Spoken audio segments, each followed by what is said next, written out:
పొత్తు కమలం వికసించేనా? టీడీపీ జనసేనతో కలిసేనా పొత్తు? ఇప్పుడు తెలుగుదేశం పార్టీకి జనసేన పార్టీ పొత్తు ఫిక్స్ అయింది. సీట్లకు సంబంధించినటువంటి సర్దుబాటు మాత్రమే మిగిలి ఉంది. టీడీపీ జనసేన నాయకులు అంటే ఇటు చంద్రబాబు నాయుడు గారు కావచ్చు, అటు పవన్ కళ్యాణ్ గారు కావచ్చు, ఇది ఒక దశాబ్ద కాలం దీనికి సంబంధించినటువంటి ప్రయత్నం జరగాలి, కలిసి పనిచేయాలి, ఆంధ్రప్రదేశ్ రాష్ట్రం బాగుండాలి అని అంటే ఈ రెండు పార్టీలు అధికారంలోకి రావాలి, రాష్ట్రాన్ని బాగు చేసుకోవాల్సినటువంటి అవసరం ఉంది అనేటువంటిది వారు ఇస్తున్నటువంటి మెసేజ్. ఇది ఒకవైపు జరుగుతూ ఉంది.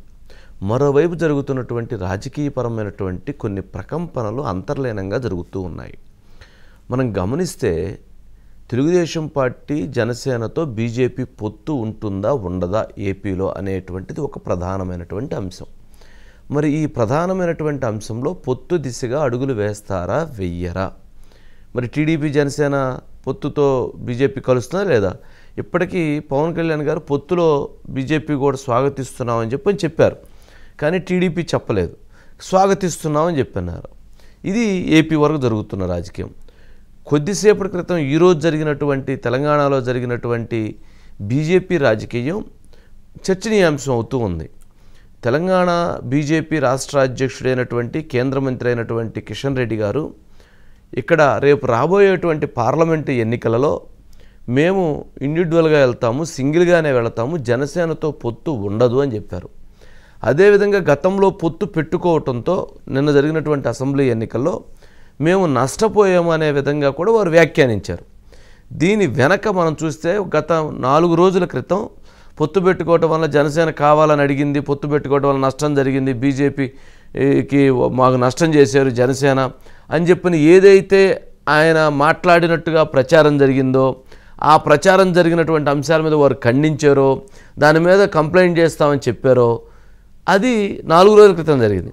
కానీ ఈరోజు వారు మాట్లాడినటువంటి అంశంతో ఓహో అంటే ఆ రోజు మాట్లాడినటువంటి అంశం కూడా నిజమే అయ్యుంటుంది అనేటువంటి భావనకి ఈరోజు ఆస్కారం కలిగే విధంగా కిషన్ రెడ్డి గారి వ్యాఖ్యలు ఉన్నాయి. సరే, కిషన్ రెడ్డి గారు చెప్పినట్టుగా ఇప్పుడు తెలంగాణలో గనక టీడీపీ జనసేన బీజేపీ కలిసి పోటీ చేయకుండా బీజేపీ ఇండివిజువల్గా పోటీ చేసింది. మరి ఈ పరిణామాలు, ఈ పర్యవసానాలు, ఈ ఆలోచనలు, ఈ నిర్ణయాలు ఆంధ్రప్రదేశ్ రాష్ట్రంలో ఎలా ఉంటాయి అనంటే, ఆంధ్రప్రదేశ్లో జరిగేటువంటి రాజకీయ పరిణామాలను మనం గమనిస్తే, అంటే ఎవరైనా సరే, మీరైనా నేనైనా ఇంకొకరైనా బాగా పరిగెత్తేటువంటి గుర్రాన్ని ఎక్కాలనుకుంటామా? అది నడవలేక పడుతా లెగుస్తా ఉన్నటువంటి గుర్రాన్ని ఎక్కాలనుకుంటామా? మన గమ్యాన్ని చేరాలనుకున్నప్పుడు, విజయాన్ని సాధించాలనుకున్నప్పుడు ఎవరైనా కానీ పరిగెత్తే గుర్రాన్నే ఎక్కాలనుకుంటారు. ప్రస్తుతం పరిగెత్తే గుర్రంలాగా కనిపిస్తుంది ఏంటి అని అంటే, టీడీపీ జనసేన పరిగెత్తే గుర్రంలాగా కనిపిస్తున్నాయి. మరి వైసీపీ బాగా స్పీడ్గా పరిగెత్తింది. అధికారంలోకి వచ్చిన తర్వాత వారు క్రమేపీ చేస్తున్నటువంటి తప్పిదాలతో, వారు ఇప్పుడు చేస్తున్నటువంటి సీట్ల సర్దుబాటు, మార్పులు, చేర్పులు, ఈ విధానాలతో, వారి స్వయంకృతాపరాధంతో వారు దెబ్బతినేటువంటి పరిస్థితి కనపడుతుందనేటువంటిది అర్థమవుతుంది. మరి అటువంటి దెబ్బతినేటువంటి పరిస్థితి, పరిగెత్తలేని గుర్రాన్ని ఎక్కాలని కూడా ఎవరు కూడా భావించరు. అందుకని బీజేపీకి ఉన్నటువంటి ఆప్షన్ ఏంటి? బీజేపీ, టీడీపీ జనసేన బీజేపీ రెండింటితో కలవటం అనేటువంటిది బీజేపీకి ఉన్నటువంటి ఏకైక ఆప్షన్. వైసీపీతో వారు జతకట్టి వెళ్ళేటువంటి పరిస్థితులు 100కి 99% ఉండవు. అలా కలవటం వల్ల జరిగేటువంటి నష్టం అది వైసీపీకి తీవ్ర నష్టాన్ని జరిగింది. బీజేపీకి లాభం చేసిద్దేమో వేరే విషయం, కానీ వైసీపీకి తీవ్రమైనటువంటి నష్టం చేసిద్ది. ఎందుకంటే వారి దగ్గర ఉన్నటువంటి ఓట్ బ్యాంక్ అంతా కూడా పూర్తిగా వ్యతిరేకించేటువంటి ఓట్ బ్యాంక్ కావున. సరే, అందుకని వైసీపీ బీజేపీ కలవటం అనేటువంటిది 99% జరగదు. రాజకీయాల్లో ఏదైనా జరగవచ్చు అనేటువంటిది ఒక అంశం చూసుకున్నప్పుడు 99% జరగదు, కానీ 1% జరగవచ్చు. కానీ ఇప్పుడు టీడీపీ జనసేనతో బీజేపీ కలవటం మైత్రి అనేటువంటిది ఇక్కడ బీజేపీకి ఎంత అవసరమో టీడీపీ జనసేన కూడా అంతే అవసరం. టీడీపీ జనసేనకు అవసరం లేదు, ఒక రకంగా అవసరం. ఒక రకంగా అవసరం లేనటువంటిది ఏంటి అని అంటే, ఇక్కడ పాయింట్ వాళ్ళిద్దరూ గెలిచేటువంటి పరిస్థితి ఉంది. ఇంకా బీజేపీని కలుపుకుంటే అదనమైనటువంటి భారం తప్ప, అదనమైనటువంటి షేరింగ్ తప్ప, వాళ్ళు గెలిచేటువంటి స్థానాలని వీళ్ళకి ఇవ్వటం తప్ప మరొకటి లేదు. అందుకని వాళ్ళు అవసరం లేదు. కానీ అవసరం ఉంది.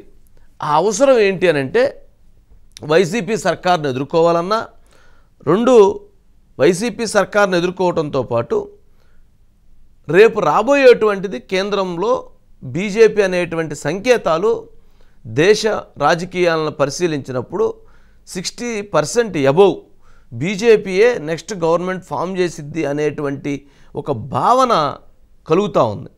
అంటే మొన్న జరిగినటువంటి ఎన్నికలు కావచ్చు, ఇప్పుడు జరుగుతున్నటువంటి పరిణామాలు కావచ్చు, ఇవన్నీ గమనించినప్పుడు మరొకసారి బీజేపీ దేశ రాజకీయాల్లో వచ్చింది అనేటువంటి భావన కలుగుతున్నప్పుడు, దేశ రాజకీయాల్లో కనుక బీజేపీ వచ్చే పనికైతే ఆంధ్రప్రదేశ్లో టీడీపీ జనసేన కలిసి గెలిచినా కూడా కేంద్ర ప్రభుత్వ సహకారం అనేటువంటిది చాలా అవసరం.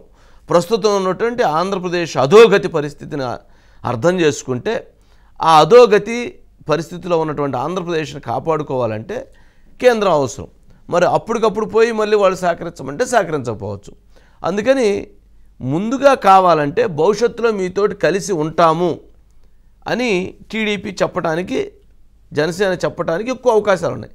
అలా కుదరదు, మీరు ముందుగానే పొత్తు పెట్టుకోవాలని బీజేపీ డిమాండ్ చేస్తే, ముందుగా పొత్తు పెట్టుకుంటేనే భవిష్యత్తులో మేము కూడా మిమ్మల్ని విశ్వసిస్తాము, మిమ్మల్ని మేము కలుపుకొని వెళతాము, మీకు కూడా ఆ ప్రయారిటీ ఇస్తాము అని అంటే, అప్పుడు తప్పనిసరి పరిస్థితుల్లో టీడీపీ జనసేన పొత్తు పెట్టుకోవాల్సినటువంటి అగస్త్యం ఏర్పడుతుంది.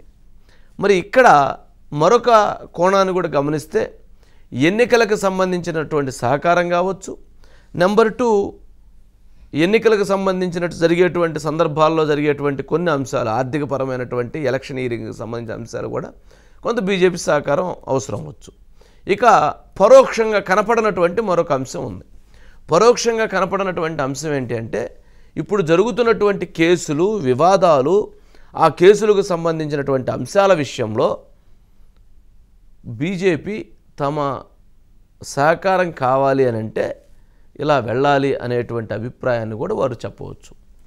అంటే ప్రస్తుతం తెలుగుదేశం పార్టీకి కేసులు, వివాదాలు, అంశాలు నడుస్తూ ఉన్నాయి. మరి అందుకని అది చెప్పాల్సినటువంటి పరిస్థితి రావచ్చు.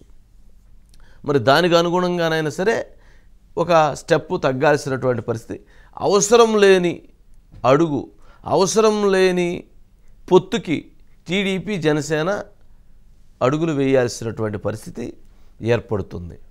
మరి ఇటువంటి రాజకీయ పరిణామాలు ప్రస్తుతం ఆంధ్రప్రదేశ్లో జరిగేటువంటి పరిస్థితి ఉంది.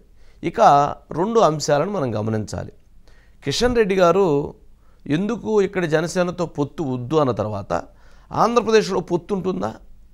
ఉండదు.